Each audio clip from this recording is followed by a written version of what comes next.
I don't care what you look like or what you think. I don't care what you do or where you're from. All I care about is that gift hidden inside you.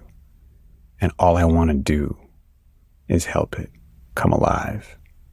Because where we're going, we're going to need a lot of heroes.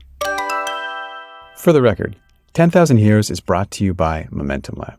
The point of Momentum Lab is to turn idealists into impactors by aligning your dreams and aspirations with success in every area of your life today.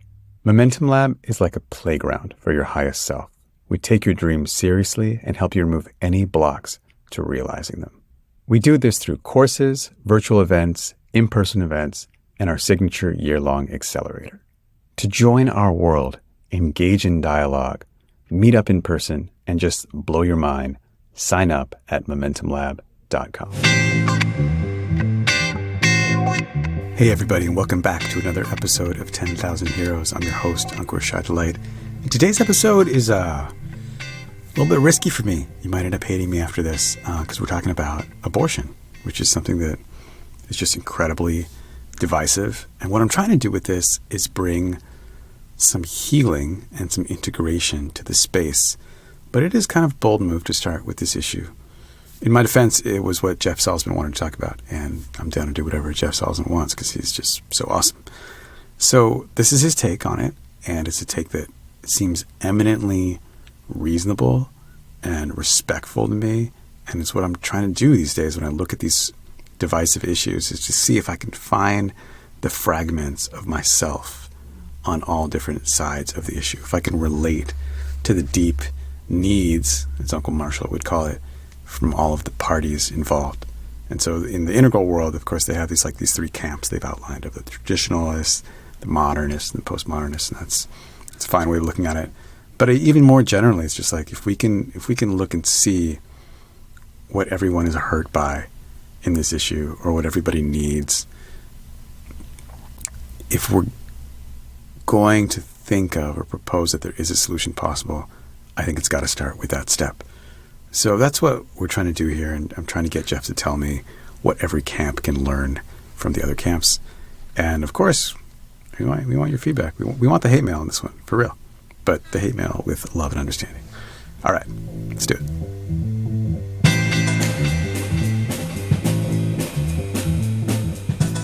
So I feel really lucky to have you on this show, because one of the things I'm interested in helping usher in and create is this concept of the Teal Society that we've discovered. And maybe I'm going to use you a little bit as an oracle to tell me a little bit about what this Teal Society is going to look like. Yeah. So we get to this fantasy world where we can understand other people's points of view while being rooted in our own, and be more inclusive and appreciate the wisdom from different traditions. What is something like, let's take a hot topic issue like abortion. What is that going to look like in this Teal Society that we're creating? That way people have an idea if they actually want to be there or not. Yeah. Yeah, really. Yeah, it's interesting because, just from a basic perspective of developmental theory and integral theory, if you will, the Teal Society, which is another word for the integral consciousness and an integral society, would be one that integrates the values of the previous stages, okay, and honors them all. And that's difficult because the previous stages don't honor each other's value systems. So we're talking, the previous three stages of postmodernity, modernity, and traditionalism. These are the three big players in our society in the culture wars. And, here we are. And so we want to integrate that. So how do we integrate, especially around something like abortion, where you can just feel this really touches into that vulnerable, tragic human, that quality of tragic, that is part of being human, this developing baby human, this mother, the society, what interests the society has. And you can see that in post-modernity versus traditionalism. That's pro-life versus pro-choice, basically. And how do you find some, accommodation for that? And also when we're talking about developing a teal consciousness in ourselves individually, we want individually to be able to feel those value systems in ourselves and honor them, even when they're at war with each other. So in a way, we create a bigger consciousness where these worldviews sort of float, Mm-hmm. and they're available when necessary. And there's a certain wisdom and intelligence to this bigger space that knows what to employ at what time. So anyway. Can I bring something in here? Yeah. So this is just reminding me of this mediation training that I did a few years ago, where the facilitator was talking about compromise. And for her, compromise was kind of a bad word. She's like a really integrated solution between the parties is not compromise. Compromise is people getting half of what they want, but it's this kind of collaboration of being able to see both. And so when you talk about like enlarging the worldview, so I think maybe when you say pro-life and pro-choice, the first thing, how do we do both, is some kind of like horrible compromise where everyone's unhappy. But that's not what you're talking about. No. Yeah, just want to clarify that. Yeah, no, and this is the sort of the crux of what is growth. What does evolution bring? It brings more. It brings bigger. It includes what it transcends. And so this is, difficult. But at any rate, with something like abortion, then, so if we look at the value systems of the previous stages, the culture war as it exists right now, we have the MSNBC version. This would be the sort of center right or center left to, pretty liberal progressive left, the pro-choice vision, which is, it's about the woman's rights. That's one of the big achievements of humanity in modernity, is that we located rights, not with the king, not with the warlord, but with each individual person. That's huge. That's a huge achievement of humanity that happened in modernity.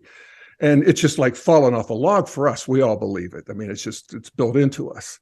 And so that's the women would have the choice in this situation where, for all of human history, or at least for, millennia, they were actually controlled by patriarchy, which included women. I will say women enforced the patriarchy too, but individual choice didn't matter. So this is really, it's deeply felt, and you can't really compromise with that. And then you have the pro-life, which is that stage in history. It's actually traditionalism. It's pre-modern in the sense that what's more important is obedience to a transcendent God or a transcendent system. It's basically the God and country people. And that's a go forth and multiply kind of worldview. And the more children, the better. Actually, economically, at that stage of development, the more children, the better. It's interesting that as we get into modernity and post-modernity, the less children, the better, in the sense of economics.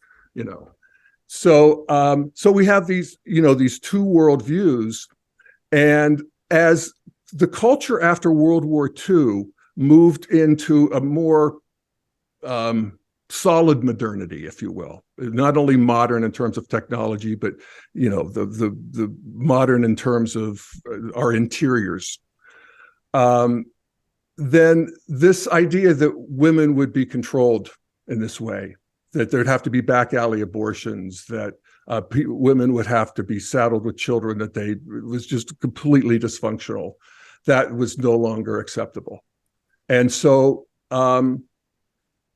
the Supreme Court did Roe v. Wade, and this was in 1973. And I remember I was just coming of age at this time. I was in my, middle teens, and it seemed it was just an unalloyed good. It was like oppression being lifted, and the liberation of women was so important. And I participated. I took some friends to get abortions, and we never really thought much of it.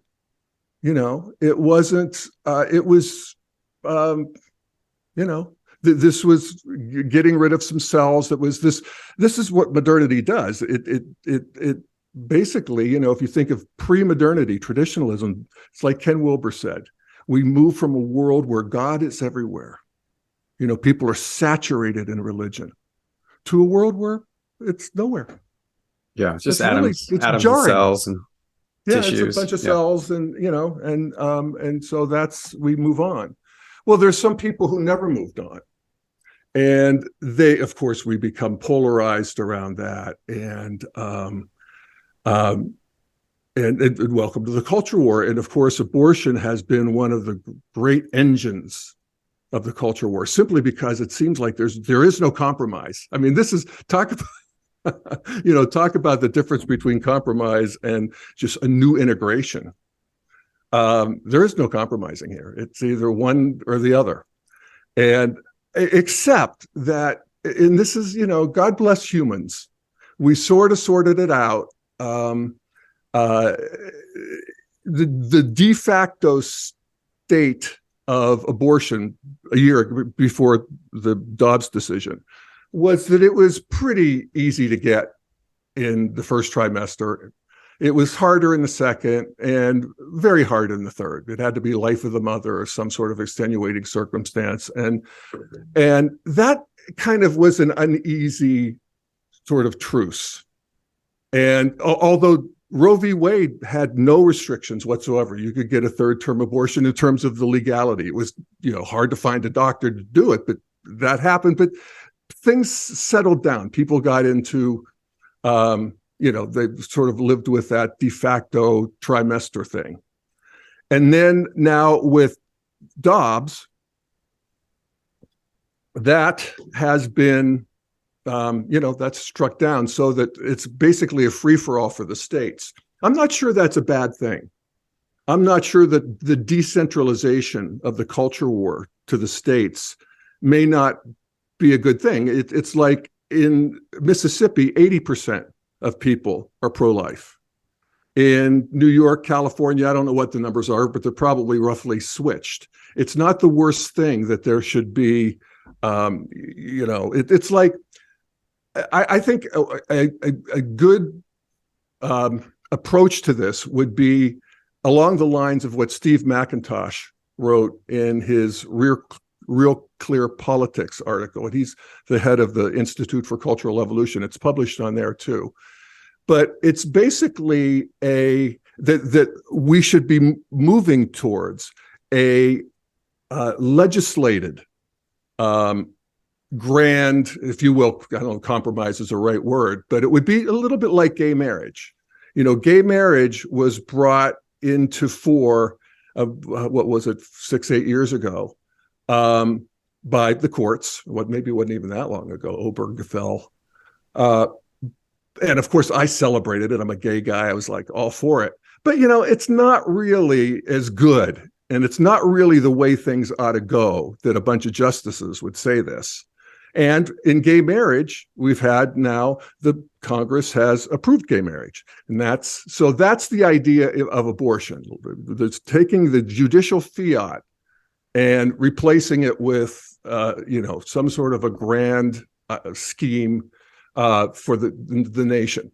And what it would be, and this is what Steve recommends, and I think it's probably where we're going to end up, and it's kind of where we were de facto before, that abortion would be legal in the first roughly trimester, maybe 14, 15 weeks. The problem is it's not a problem, it's actually moral development, is, as opposed to how we saw things as a clump of cells in the 70s, we've had a lot of moral development around the gestating human being and what viability is. And, we've seen these movies of the sperm and the egg, and it's like, there's something magical going on here. There is actually moral development in the culture around this. I think in some ways Dobbs is a movement of moral development, where, they're basically saying you got to fight it out. So from an evolutionary standpoint, fighting is good. Evolution likes fighting because we get somewhere with it. So anyway, this grand scheme would be first trimester, roughly, without question. Second trimester would be legislated by the states. So Mississippi would legislate that differently than would California and New York. And in third trimester, it'd be basically the life of the mother or some sort of extenuating circumstance where it's always been that way. And it's best that people do that in private. So I like that. And I would also say that especially these days, with travel and communication and abortion groups and so forth, people can travel if they need to, and there's no. I think that's probably one of the first things to be said is there's not really any good solution into this, in the sense that there isn't going to be tragic outcomes, and there always have been, where women can't get abortions and they regret it. People can get them and regret it, and some.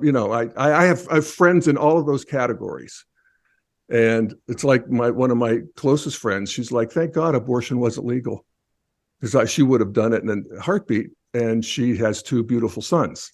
So there's always that going on. So you're saying there isn't any avoiding tragic outcomes. Exactly. Yeah. You want to minimize them, and you want to recognize the growing moral sensibility of the culture.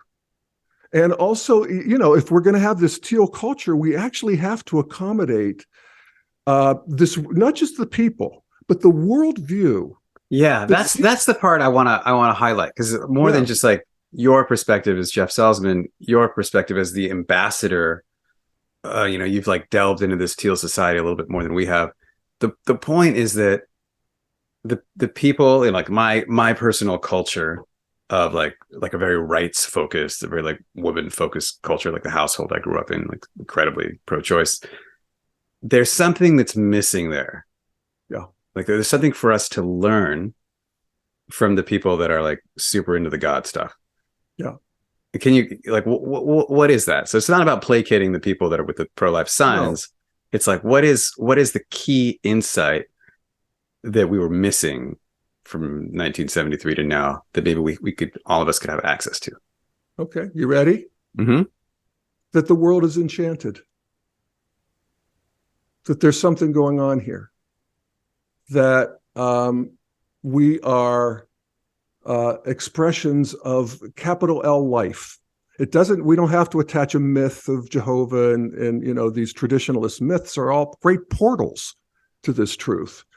But this truth is also revealed by science. It's 13.8 billion years ago, something blew out of nothing and has complexified itself into this moment. So we want to re-enchant, we want to see that. And the modern and postmodern cultures have a lot of antibodies to that. So that's why we're talking not just about accommodating the rednecks and the hillbillies and the religious nuts. That's how I saw them when I was, for the first 4 decades of my life, the pro-choice or pro-life people, not just accommodate them, but see what piece of the truth they have about that. There's something that, and also this sort of family and this, that there's something that is deeply liquidy mammalian, that we get unattached from, that we, in modernity, we start getting real heady about things, everything in materialism. Mm-hmm. So it's kind of like that. And in the Teal Society, we'll feel that. Yeah. Okay. Wonderful. And then what's the flip there for the people that are having a hard time understanding why parents are killing their kids? Yep. What's the, not just the, okay, we have to deal with these people because they exist in our society and they're our neighbors, but like, what is there to learn from that community? Yeah. Well, that there are, again, tragic circumstances on the other side. And I actually think that, when we talk about traditionalists and moderns, postmoderns, all of those worldviews continue to evolve, even within their own limits. So if I think of a traditionalist of when I was a kid, that would be different than a traditionalist now, who they've had daughters, their daughters are working, some, their families have become modern. They actually don't want to see people saddled with kids that they don't want. They really, and now with Plan B and with just science and around gestation, that I think they could accept a abortion within the first. Some of them won't, but there's enough truth to that. There's enough truth. There's enough of this understanding of individual rights that a woman that has, if you don't have body autonomy, the rights are pretty thin. And I actually think that or is everybody going to be convinced on the far ends of either side? No. But I think over time, here's another thing, is that what these folks, the religious folks, if you will, if they saw that the culture itself wasn't just relegating a fetus to a clump of cells, that there was something where it's like my friend Keith and Becky. I do talks with Keith Witt, and he and his wife had an abortion. They were very conscious about it. They were in their, I think late 30s, 40s. They had a ritual around it. There was an acknowledgement that there was a life there. And Becky said she felt it leave her body. And if, it's funny, there's that great line from Gloria Steinem back in the 70s, who said that if men got pregnant, abortion would be a sacrament. Mm-hmm. She's making so sort of sarcastic. Well, it would be something like that, where abortion, it may not be something we would do publicly, but there would be some acknowledgement that, yes, in the scheme of there's a big wide world here. There's no judge sitting there judging me, but there is, this world is made of life and death, and we participate in it all the time. And there's something even magical, or there's something that is significant that needs to be noted. If that were happening, I think that would relax that side of the spectrum. Thank you, Jeff. This is a great kickoff to this series, and I have a feeling that no matter how we start, we're going to end each episode the same way. Yeah. Because we do want to feel that, and I think it's happening, Anchor. I feel like the leading edge is tired of materialism. Or materialism as the only way of seeing the world. There's that, God-shaped hole in all of us. There really is. I don't know if it's God-shaped, but there's part of us that, especially as we reintegrate these earlier stages, we want these great myths to be real. We actually want magic to be real, and it is. So that's part of what we're doing, and I feel it happen, and I see it happening in the cutting edge. And mainly, in a way, it's this sort of discontent that people feel, the anxiety and depression. Anxiety is the mark of modernity, and depression is the mark of postmodernity. And both of those, we talk about the meaning crisis. Well, if your life's enchanted, there's not a meaning crisis. It's like, you're here to be anchor.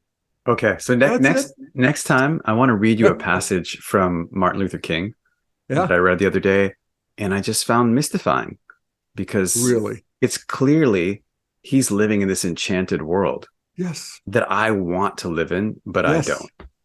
Well, you will. You shall. Martin, and there's lots of people who are they transmit it, and apparently this passage from Martin Luther King did, and I'd love to hear it. Awesome. All right, let's do it. Thanks, Jeff. Right. Cool.